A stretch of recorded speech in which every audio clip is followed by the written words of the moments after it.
Of course, he's going to keep his eyes open for anything interesting or unusual in the car. That would include cameras, binoculars, video equipment, GPS, maybe things like sleeping bags that suggest they're living out of the car. From their inception, Homeland Security and Northcom were set up to dominate the people and the states, not to fight the CIA-created Al-Qaeda.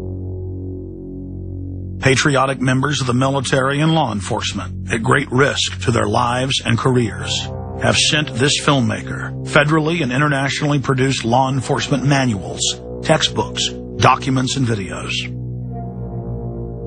The MIAC report, distributed to Missouri law enforcement, lists gun owners, libertarians, constitutionalists as potential terrorists. The federally written document went on to list Ron Paul, Bob Barr, and American flag bumper stickers as dangerous paraphernalia linked to white supremacists.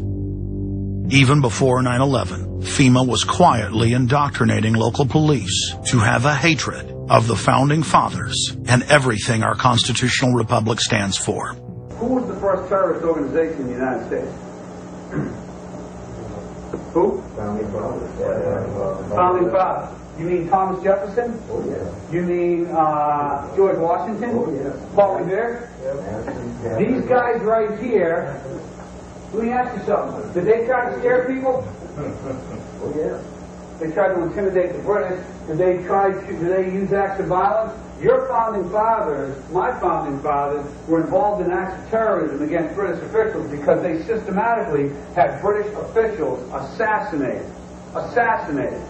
In the old Soviet Union, Nazi Germany, and Maoist China, the police's main job was not fighting crime. In totalitarian forms of government, the police are political enforcers, or commissars as they were known in Russia. It's their job to spy on the public and to intimidate the exercise of free speech. Once a climate of fear has been achieved, the public begins to self-censor, to shut down. Once the people have been intimidated to withdraw from the field of intellectual battle, the tyrants have a free hand to expand their oppression and looting of the helpless serfs. The average man and woman is in a trance.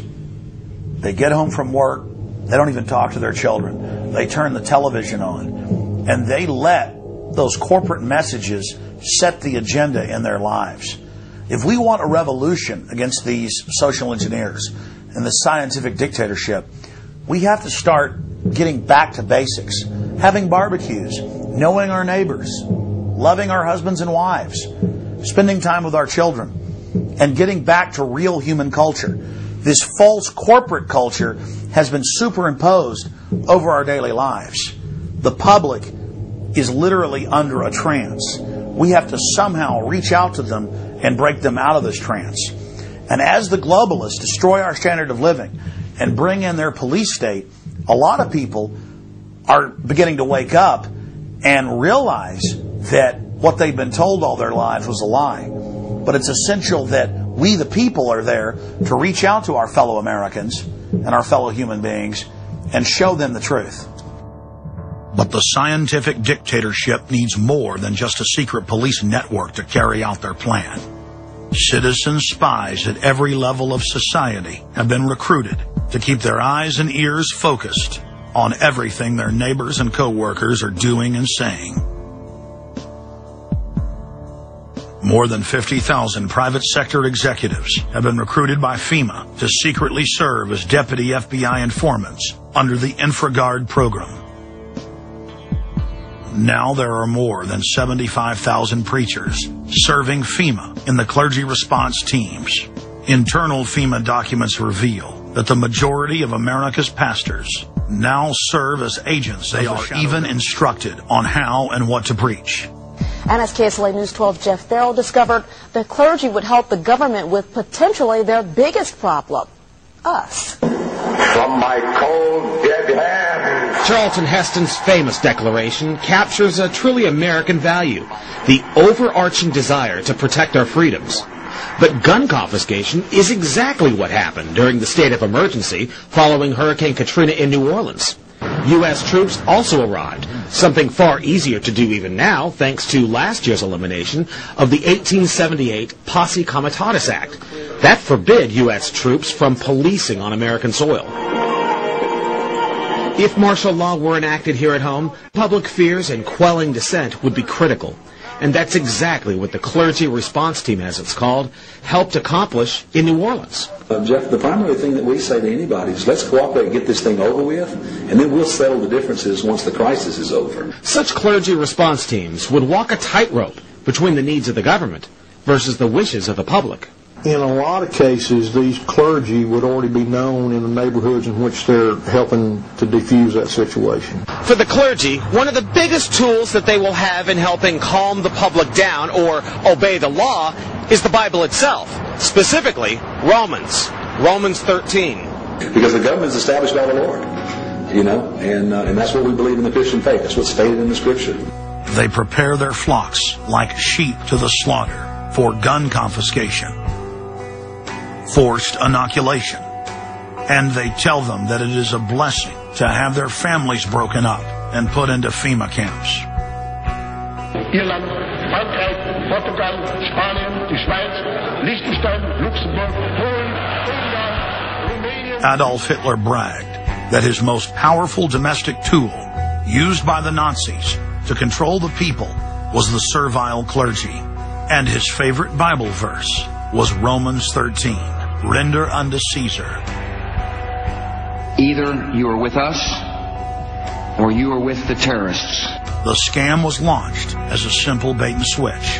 The government recruited the public by telling them that they were needed in the fight against Al-Qaeda. But from day one, over 90% of their training and operations focus on demonizing, surveilling, and harassing anyone who stands against their takeover. The Department of Homeland Security calling on firefighters to take on a new role in the war on terror. The idea to be the eyes for the U.S. government when they're inside a home. Now, unlike police officers, firefighters don't need a warrant to go into private houses. And critics say that's where things get sticky. Cable company repairmen, truck drivers, maid services, and hundreds of other professions that go inside homes and businesses without warrants are now on the government's payroll as citizen snitch spies. But Big Brother doesn't stop there. Children are being indoctrinated inside the public schools nationwide to spy on their parents. You can give information without having to give your name. You guys can get paid for good tips up to $200. The New York Times praised public school programs in the United States and England that are training children to report their parents for eco-crimes, like taking a hot bath or letting the water run while you brush your teeth. All of that violates their carbon footprint credit allotment.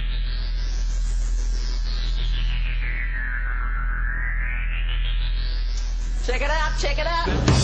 And that's where we come in. We're the carbon cops and we're on the lookout for energy wasters. Our job is to get all Australian households to cut their carbon emissions. So Carbon Cops is a program that looked at energy use in a domestic sense. We went into people's houses and got them to reduce their energy use by 50%.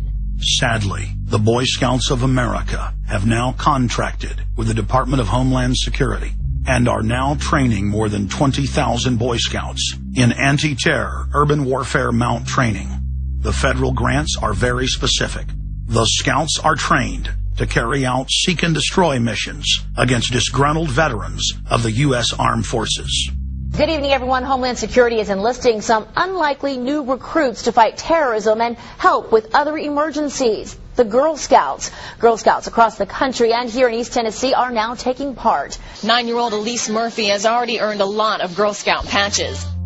And now, every member of the 3.4 million Girl Scouts of America is now being trained by the Federal Emergency Management Agency to aid and support Homeland Security in disaster and anti-terror operations. One of the things that if you talk to our generals, they are desperate for is a civilian counterpart to our military forces. everybody somewhere between the ages of 18 and 25 will serve 3 months of basic training and understanding in a kind of civil defense. So is this compulsory then? Well, you have to, in a sense, it's required of everybody, 18 to 25, 3 months, and at some point at that point you do it.